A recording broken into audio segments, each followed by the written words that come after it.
So this is a review for Drip Along Daffy, and dripping along with me are my good friends who are both comedy reliefs, my good friend Manny, Cruz, and Essie MacPeter. Say hi. Hello, everyone. I'm the flower of Gower Gulch. Da-da-da-da-da-da-da. I forgot the rest of the words. I'm terrible with words. I have 2 degrees in music. Remember? And not a single piece of wit. Ooh, that's rough. Oh, I think my Wi-Fi's cutting out again. Oh, see you guys.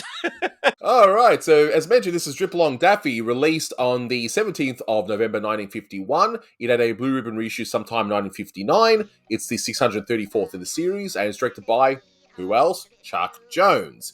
This is a very obscure cartoon. No one's ever seen it until now, since its original release date. No, I'm kidding, of course. It's lost media, of course, that's right. No, I'm kidding. It's on the Looney Tunes Golden Collection Volume 1. It was then redone for the Platinum Collection Volume 2 in HD and looks amazing. In case you haven't seen this cartoon, despite the fact, it's overplayed, but for good reason, as we'll get into. But we have Porky and Daffy heading into this town. Daffy's going to clean up this one-horse town, and a lot happens here. It is hilarious. It's a parody of Western films, and that's the first trivia I have for you guys. That, of course, as you can see, it's a parody of Westerns that were popular at the time. So Westerns were always in movies since the silent era, but they were sort of just there for a while in the 30s, 40s, but then there was a spike in popularity since the 1950s where there were so many movies and TV shows. It all culminates, and I hate saying that word, it all culminated by the end of the 1960s, where there was more or less seen as passé. The TV shows around the time were starting to be killed off by the networks, and it all became more or less gritty street dramas and that kind of stuff. And it was pretty much the spaghetti westerns that were the last hurrah for the westerns around that period of time. And speaking of spaghetti, and of course, westerns were parodying cartoons. Even in the 1910s, I would say, when there are westerns, there will be cartoon parodies. Exactly. There's so many of them. It's either farms or westerns. They've always had that theme, at least in every single series that was around that time. But speaking of those westerns, there were so many of these low-budget westerns that would have been just done as, B pictures and all that. And the song that Manny kindly sung for us earlier, thank you, Manny, The Flower of Gower Gulch. So it's a parody of the cowboy songs, sure, but as Michael Barrier mentions in his audio commentary, that was actually a real place where would-be actors would meet to be in, as extras in lower-budgeted westerns. And I know that's where Manny goes to, try and get a part in the movie. Yeah, because it's 2023, and I'm like, let me go see how I get into a Western. It's not like superhero movies are the big thing now. It's like, you know what? I really want to be the next John Wayne. It's like MCU, the DCU. The heck with that. I don't want to do any of that. Yeah. So we see Daffy yell out, that's, of course, a parody of the Lone Ranger's horse, Silver. Hi-yo, Silver! Referencing Lone Stranger. That was a Bob Clampett short, and a wonderful short that is. 2 things in the background that you may have noticed. One is Custard's Last Stand, and that's a reference to a battle. It was basically a major battle where Native Americans had won. I'm not going to get into that too much in depth, but there is a cartoon that Bob Clampett did that you should watch, where I go into that in a little bit more detail. But we see in the background Old Panther, and that's actually a whiskey brand. You can buy that, Old Panther, but it's really referring to bootleg moonshine, and it was called Panther Piss, and it's pretty funny hearing Chuck Jones say Panther Piss in the audio commentary with Michael Barrier, but anyway. And I know it's funny you guys hearing me say piss, but so there it is again, piss. That's probably as dirty as this channel's ever going to get, And speaking of dirty, we see, the nasty Canasta. This is his first appearance, who will then go on to be in a few shorts after this, and he's so nasty, so evil, that he's a square dance caller and can eat a gun, apparently. I mean, as what Daffy says, he needs more iron. Probably didn't have his iron today. So, starting with USC, this is a masterpiece. Let's get it out of the way. I'm pretty sure we're going to score it a 10 by the end, but what are your thoughts on this short? I think it's fantastic. It's fantastically funny. It's a great setup. It doesn't pack as much punches because it helps to create the atmosphere of just being a Western parody, which is very important. And it does it so well, especially when Daffy and Porky get to town and everyone is shooting each other and just in sort of like a code where it's always done this way. I'm sure you guys agree with me on this. The best part of all that shooting, whenever the 2 horses will just shoot at each other.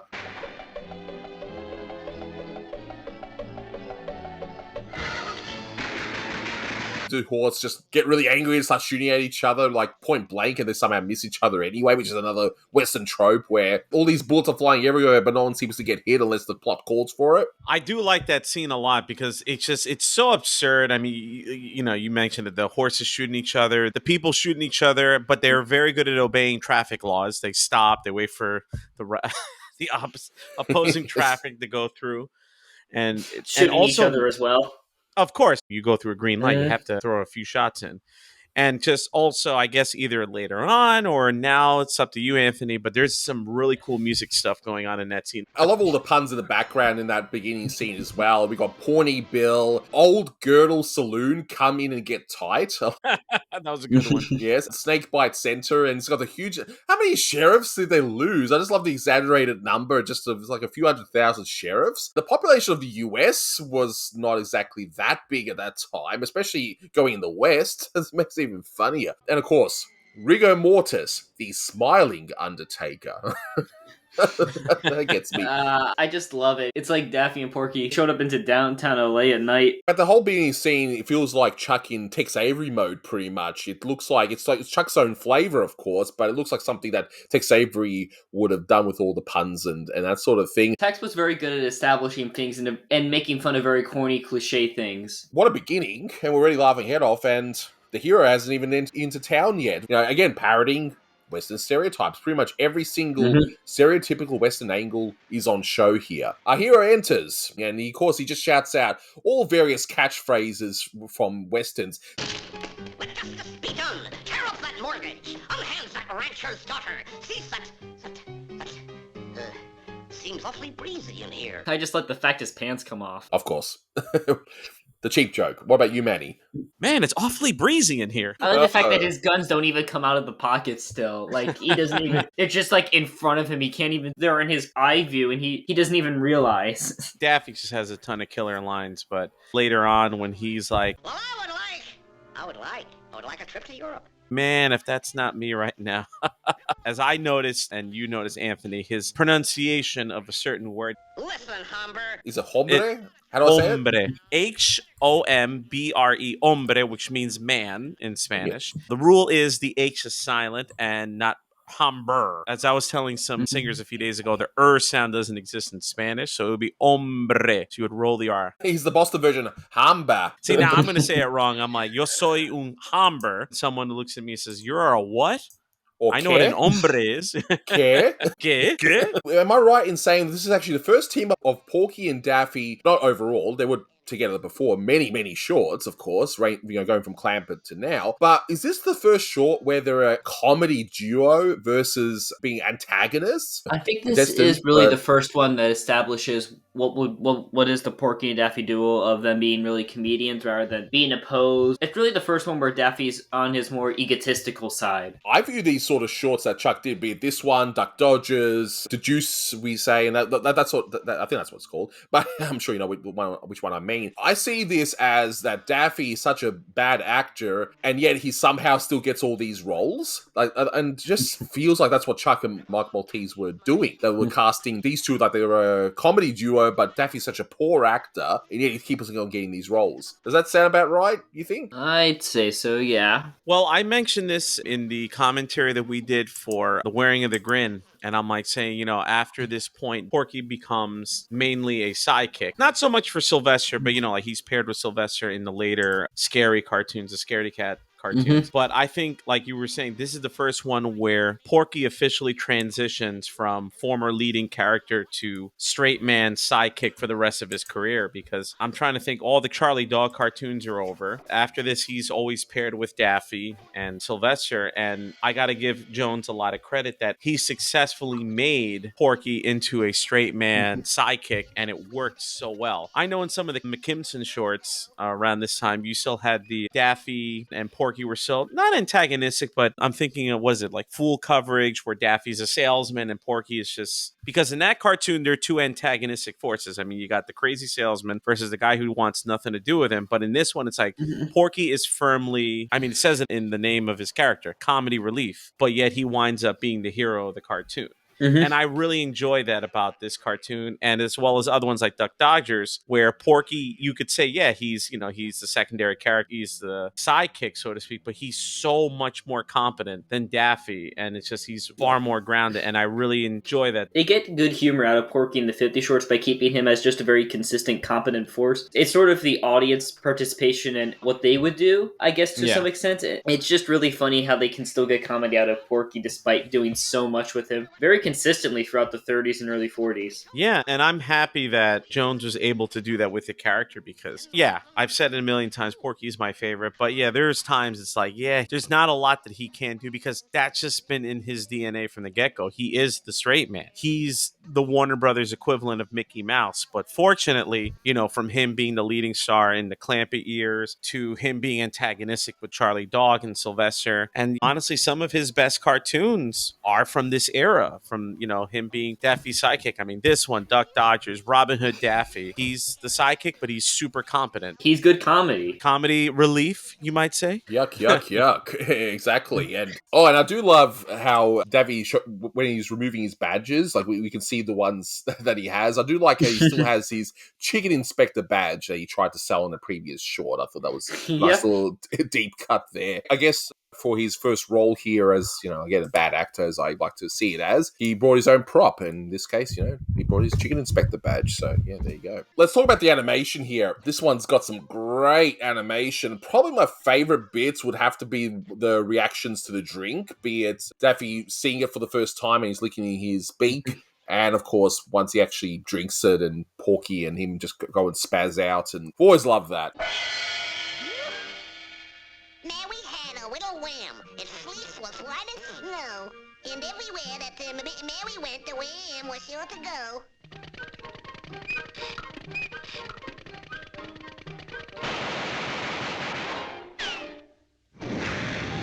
My other one I like is how the held frame with Nasty Canasta, where it's just his legs moving. I thought that was pretty cool as well.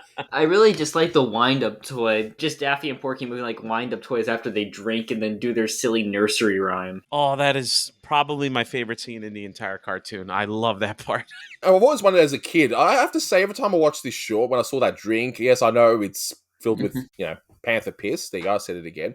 But those colors just made it look so appetizing. I just wanted to have what he was drinking. It's sort of like, I guess you could say it hints at the ending, the wind-up toy, about how Porky used the wind-up toy to get rid of Nasty Canasta and then, of course, ends up being the hero. And speaking of the ending, we still get further Western tropes where, all those angles in the standoff. And I love the added touch. There was no music at all until we hear the wind-up toy.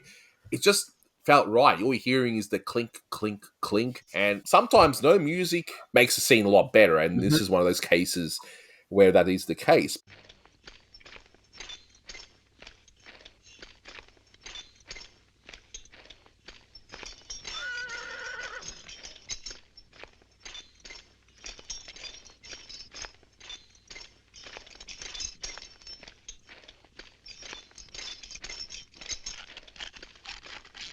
But, Manny, what music do we hear in this short? So, in this short, we have quite a lot to talk about. So, obviously, we have Merrily We Roll Along to start it off. So, the cartoon frequently uses the song Cheyenne. Wow,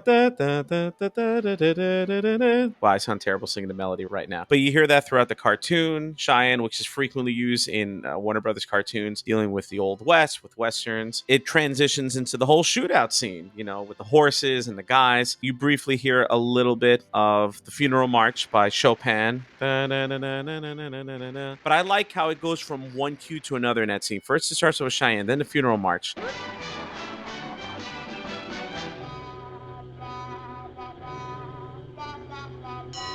So the next one that I'm going to talk about, real quick tangent. I've said it before, I don't come from a musician family. My parents know squat about music. But when I was very little, they had a compilation of 10 CDs. Remember those, kids? Of classical music. It had music from the 1600s, from the Baroque period, like Bach and Vivaldi, all the way up to the early 1900s with like Elgar and Richard Strauss and all that. One of the songs in this compilation was I can't say it in French, The Preludes by Franz Liszt, better known as Franz Liszt to Looney Tunes fans. And I remember for many, many years, and I think still to this day, I would see it and I'm like, this thing is 16 minutes long. Like, usually I would skip it. But then when I was looking at the cue sheet, it said that this was featured in the cartoon. I'm like, really? I go on YouTube, I start scanning to a performance of it, and I feel like an idiot. I'm like, that was Le Prelude the whole time, and I didn't realize it. It's the part during the shootout when you hear ba da ba ba ba ba ba ba ba ba da da. You've heard it in other Warner Brothers shorts. I remember hearing that cue, I think, in Tiny Toons or in Tasmania back as a kid. I had an aha moment when I was rewatching it before. I was like, oh, so that's what the name of that piece is. It was the one that I kept avoiding the whole time because it's 16 minutes long, just like my speech right now. You hear a little bit, of course, of the William Tell Overture, beautifully done when he starts riding tinfoil. The William Tell Overture is heavily associated with the Lone Ranger. But I like how when Porky starts riding his little donkey, and I love the way that the donkey's just like fluttering along and the music changes when Porky starts riding, and it always cracks me up. Another piece of music that I heard a ton in Warner Brothers cartoons, it's also during the shootout. So there's a lot during the shootout, but you hear a little bit of the overture to the Opera Rienzi by Wagner. I hear it a lot in Warner Brothers cartoons. I always think of Russian Rhapsody when I hear that particular piece because it's featured in the beginning of Russian Rhapsody. During the scene when Rigor Mortis, say that 5 times fast, and his 2 employees start bringing the corpse away, I didn't realize that was an actual song. So you hear dun, dun, dun, dun, dun, dun, dun, dun, or whatever the melody is.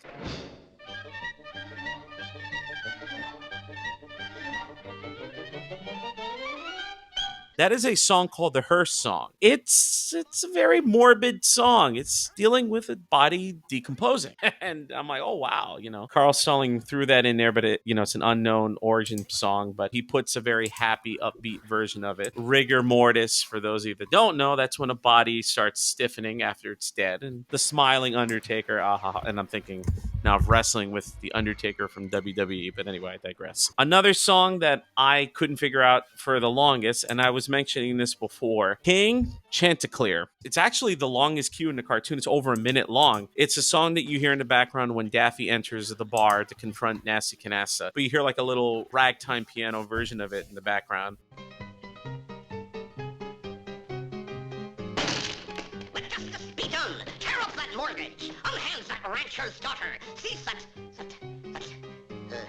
seems awfully breezy in here. During the scene where Porky and Daffy get wasted, you hear a little bit of a tisket, a tasket, a little children's song in the background. You also hear a little bit of You're the Cure for What Ails Me, and what Essie was saying near the end of the cartoon when Porky saves the day with his little toy soldier. The most appropriate song to play, The Toy Trumpet from Raymond Scott.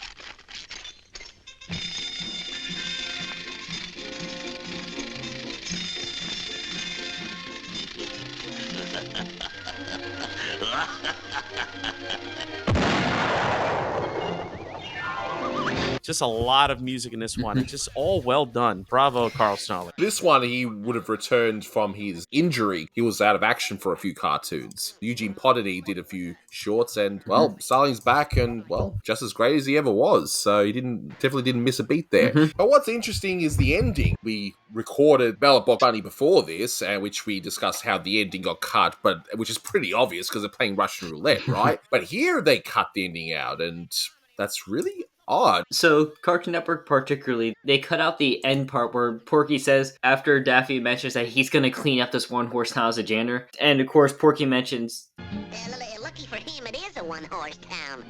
That's of course a reference because, again, Daffy's cleaning up horse feces, and I guess they didn't like the fact that Porky played into it, even though it's a great ending joke for the cartoon. I have no idea why they would want to cut it. Yeah, it's just a pun, like just one horse town. It was a saying, and it's just I have said this before that in more modern versions of Looney Tune cartoons like Space Jam or the Looney Tunes show or the new Looney Tunes cartoons, I'm not a fan of body humor, scatological humor, things of that nature in those types of cartoons. The Looney Tune cartoons on HBO Max, a lot of them I've really enjoyed, but there are times that it starts veering into like Ren and Stimpy type humor, and it makes sense because I grew up with Ren and Stimpy and a lot of the people who worked in that show worked on it, but I don't think it fits the DNA. But this is an example of scatological humor that I think works well because it's so subtle that you don't even realize it. Like as a kid, I didn't get the joke. As someone like myself who grew up with Nickelodeon in the 90s, why are they objecting to a very subtle poop joke in this cartoon? Like, what's the problem? Ballot Box Bunny, yeah. Russian roulette, I totally get it.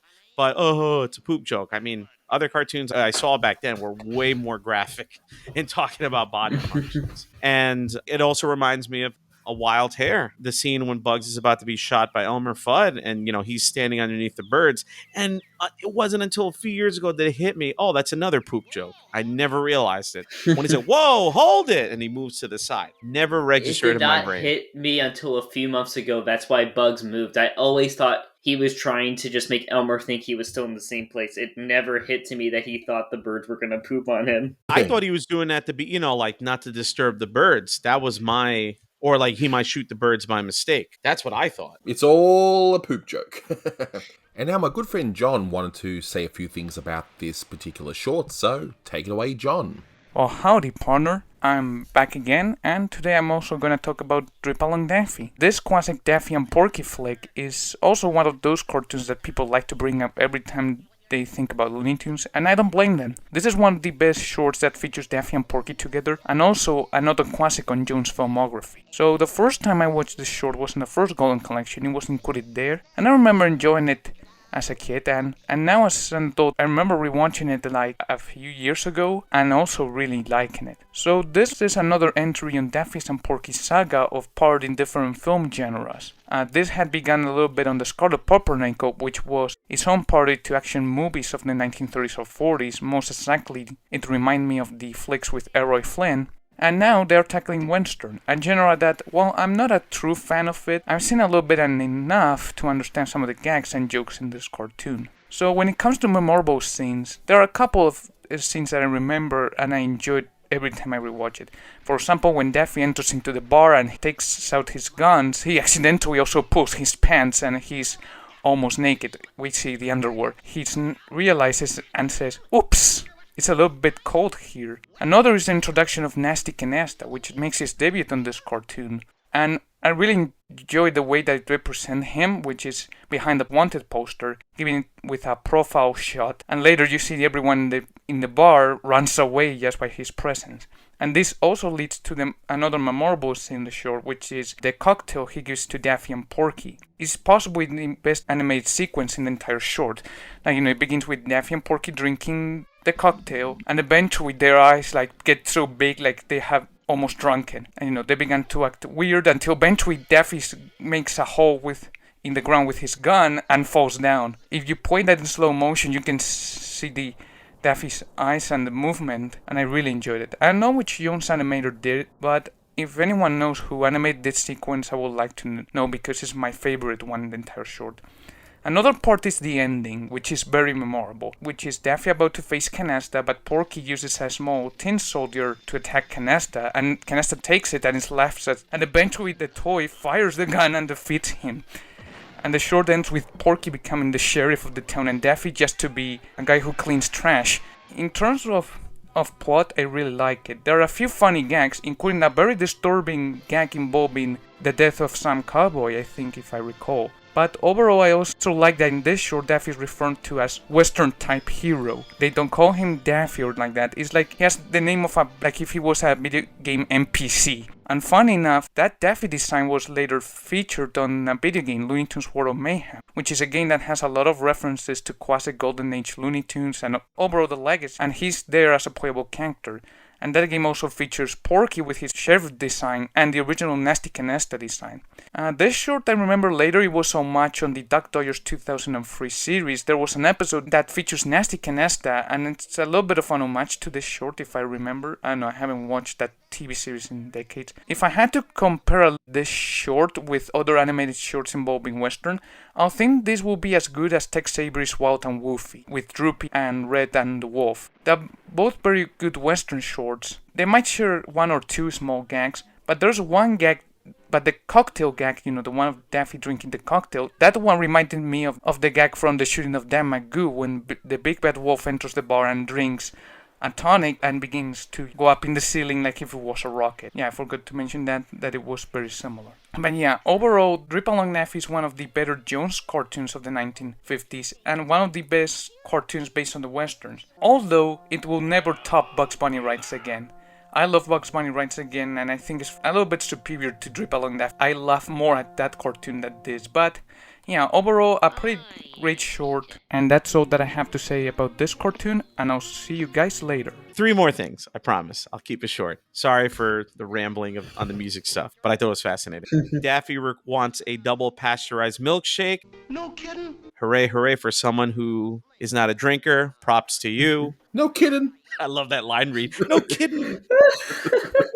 And the gurgle gurgles. First nasty Canasta's gurgle, gurgle, gurgle, gurgle. Hilarious. But just the gurgling sound when Porky drinks. I wish I could isolate that sound effect because it's just every time I hear it in the Warner Brothers cartoon, like, I can't do it, but freaking hilarious. Thank you. Thank you. It was delicious. I like how Porky has a 5 o'clock shadow in this entire cartoon, and then when he saves the day, magically he's clean shaven when the crowd picks him up. He becomes that's all you got to do is just pick up a razor and stop being lazy and shave. In terms of a score, is it any surprise I'm going to give this one another 10? And hey, if this isn't a 10, what is? It's a masterpiece from start to finish, a perfect satire on westerns, and just a great Daffy and Porky short. So 10 out of 10. Manny, what would you rate this one? You know me, I love Porky and Daffy shorts. They're my favorite team, and this is a masterpiece. It's hilarious from top to bottom. 10 out of 10. I don't believe in a particular perfect film, but this short, of course, is great masterpiece, lovely. 9 out of 10 for me. Well, I mean, it's better than something like Buddy's Day Out, where I gave it a 1 out of 10. So, how far we've come from the first Schlesinger short to this one. I mean, my goodness, what a journey so far. And it's not over yet. We've still got more masterpieces to come up. We've got Duck Dodgers and What's Opera Doc and Three Little Bops. Oh, my goodness. And See You Later, Gladiator. Cool and all the cool cats, of course. Of course.